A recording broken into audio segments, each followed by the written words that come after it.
इस मोदी सरकार की कोई ज़रूरत नहीं है।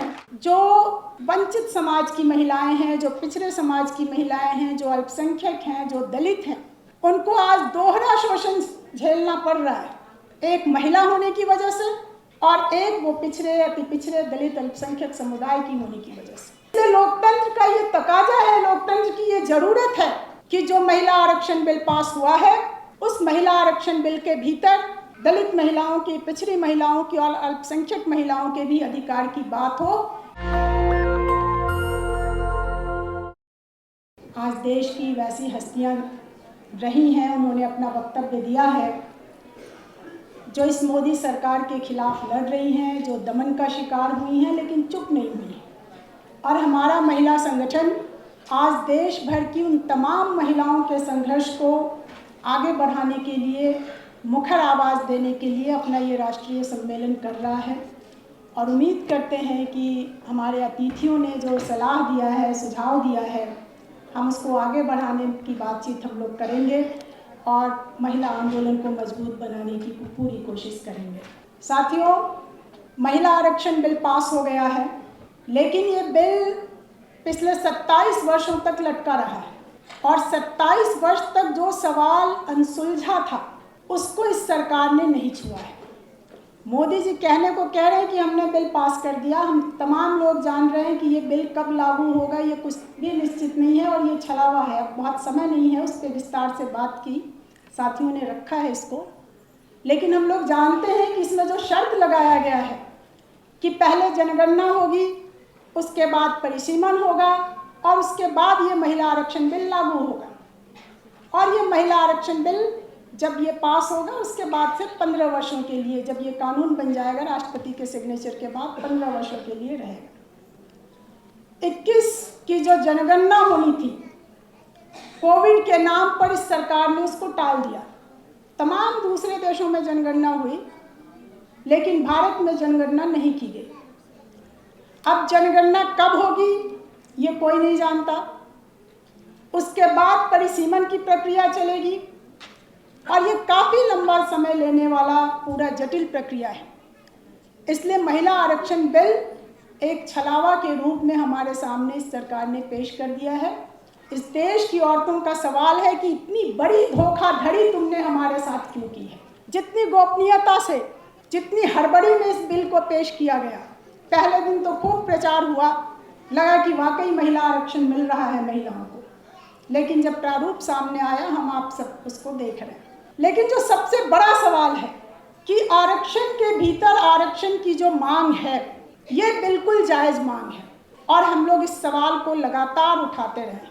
आज आपने सुना, चाहे वो मीना कोतवाल की बात हो, चाहे वो आरफा खानम की बात हो, चाहे तमाम लोगों की बात हो, कि कैसे आज भी समाज के भीतर जो वंचित समाज की महिलाएं हैं, जो पिछड़े समाज की महिलाएं हैं, जो अल्पसंख्यक हैं, जो दलित हैं, उनको आज दोहरा शोषण झेलना पड़ रहा है, एक महिला होने की वजह से और एक वो पिछड़े, अति पिछड़े, दलित, अल्पसंख्यक समुदाय की होने की वजह से।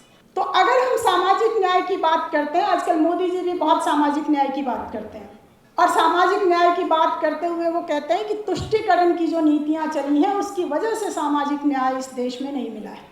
हम पूछना चाहते हैं, हमारा ये सवाल है कि ये कौन सा सामाजिक न्याय होगा जिस सामाजिक न्याय के भीतर उस समाज की महिलाओं की गिनती नहीं होगी, जिस सामाजिक न्याय के भीतर दलित महिलाओं की, पिछड़ी महिलाओं की गिनती नहीं होगी।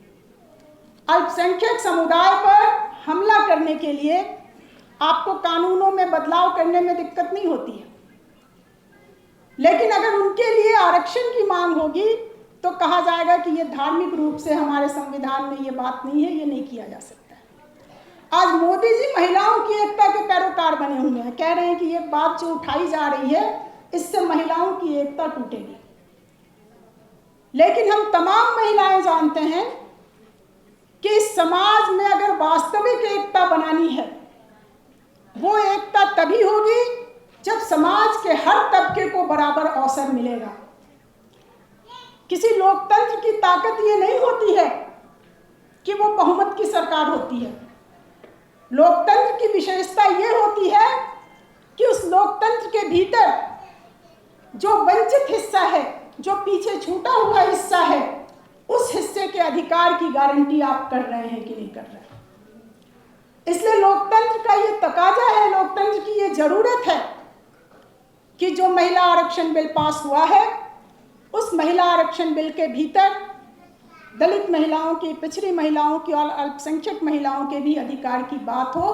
33% के भीतर स्पेशल कोटे के भीतर कोटे का इंतजाम हो, आरक्षण के भीतर आरक्षण की मांग हो है, और इसको लेकर हमारी ये लड़ाई जारी रहेगी। तो इसको तत्काल लागू करने की जरूरत है, और हम ये भी मांग कर रहे हैं कि विधान परिषद और राज्यसभा, इन दोनों जगहों पर भी ये महिला आरक्षण बिल लागू होना चाहिए। हमें किसी वंदना की जरूरत नहीं है, हमें हमारे अधिकार की जरूरत है। और तुम जो पिछले 10 साल से लगातार हमारे हमलों पर, हमारे अधिकारों पर हमला कर रहे हो, इसको हिंदुस्तान की औरतें समझ रही हैं, और इसका जवाब तुमको अब आने वाले समय में दिया जाएगा। ये मोदी जी को समझने की जरूरत है। मोदी जी भले कहें कि वो बहुत कल्याण कर रहे हैं महिलाओं का, कि 5 किलो अनाज दे रहे हैं, आफाजी नहीं है। उन्होंने कहा कि भाई गरीब लोग उन पर निर्भर हैं, वो सम्मान के साथ बोल नहीं सकते, लड़ नहीं सकते, क्योंकि मोदी की तस्वीर लगी बोरी पर, बोरी के भीतर उनको अनाज मिलता है। मोदी अपनी तस्वीर लगा करके आत्ममुग्ध हो सकते हैं, लेकिन हिंदुस्तान की गरीब महिलाएं जानती हैं कि ये दया नहीं है, ये हमारा हक है।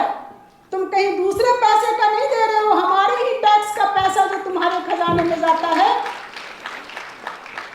अगर ये देश आजाद कहा जा रहा है, आप आजादी का अमृत काल मना रहे हैं, आप 75 वर्ष मना रहे हैं, और इस देश के भीतर अगर लोगों को भरपेट भोजन नहीं मिल रहा है, अगर महिलाओं को स्वास्थ्य की सुविधाएं नहीं मिल रही हैं, अगर शिक्षा का अधिकार नहीं मिल रहा है, अगर हमारे नौजवानों को रोजगार नहीं मिल रहा है, और इस मामले में अगर कोई कुछ कर रहा है, सरकार अगर थोड़ा बहुत कदम उठा रही है, तो वो दया नहीं कर रही है, वो हमारे आंदोलन का दबाव है, हमारी लड़ाई का दबाव है कि उसको ये कदम उठाने पड़ रहे हैं।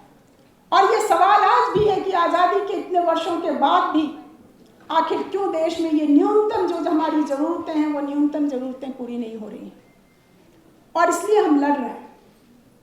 हम लड़ रहे हैं कि इस देश की तमाम जो संस्थाएं हैं, उन संस्थाओं में महिलाओं की आवाज़ पहुंचे, कि इस हिंदुस्तान की आधी आबादी के साथ जो अन्याय अत्याचार हो रहा है, उस अन्याय अत्याचार के खिलाफ लड़ने की वो जगह बनाए, उसको वो मंच बनाए।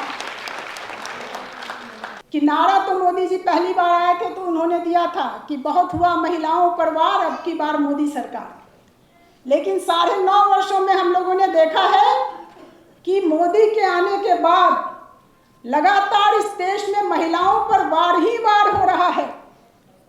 इसलिए बहुत हुआ महिलाओं पर वार, दूर हटो मोदी सरकार। अब इस मोदी सरकार की कोई जरूरत नहीं है।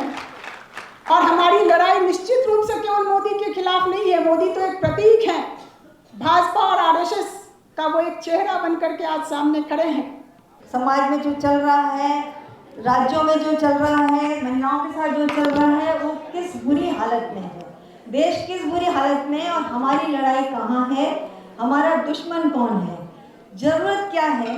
इस दुश्मन के पास सत्ता के वजह से सत्ता है, पैसा है, पावर है, प्यूनिटी अधिकार भी है इसके पास। इसीलिए हम देखते हैं, जैसे बिल्किस बानो का उदाहरण दिया उन्होंने, ब्रजभूषण का जिक्र भी आया, ये सारे लोग जो हैं क्या रहे हैं, हमें आगे क्या करना है। मुझे याद आता है कि हम 7 महिला संगठन थे जिसको हम 7 सिस्टर्स के नाम से बुलाया करते थे।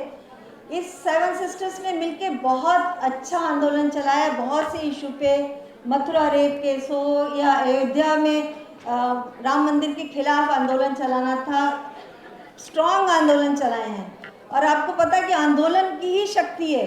किसान आंदोलन इतना लंबा चला, किसान डट के बैठे रहे, तो उसका नतीजा क्या हुआ, काले कानून वापस लेने पड़े।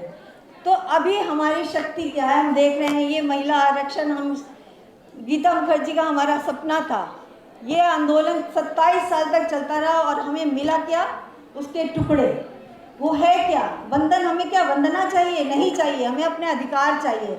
और हमारी लड़ाई अभी इस कानून को लागू कराने सही तरीके से, जिस तरह से हमारी मांग थी, उस लड़ाई को करने में जारी रहेगा। और अभी हमें सिर्फ यही शपथ लेनी है कि हमको अलग आंदोलन सब कर रहे हैं, सब चला रहे हैं, लेकिन हमें मिलकर एकजुट होकर, अपनी विचारधारा हमारी समान है, हम सब देश के हित में चाहते हैं, हम सत्ताधारियों की तरह नहीं हैं, हम जनता के हित में काम करना चाहते हैं। हमारी सोच वही है, हमारी विचारधारा वही है। कुछ डिफरेंसेस होते हैं कहीं कहीं, लेकिन अभी समय जो है वो छोटी मोटी डिफरेंसेस को ख़त्म करके बड़ी सी बड़ी यूनिटी जो बनाई जा सकती है। नेशनल दस्तक की आपसे गुजारिश है कि अगर इसको बचाना चाहते हैं तो नेशनल दस्तक को सब्सक्राइब करने के लिए रेड कलर के सब्सक्राइब बटन को दबाएं, फिर बेल आइकन की घंटी दबाएं। नेशनल दस्तक को बचाने के लिए बहुत जरूरी है कि हर खबर को शेयर करें, लाइक करें, कमेंट जरूर करें।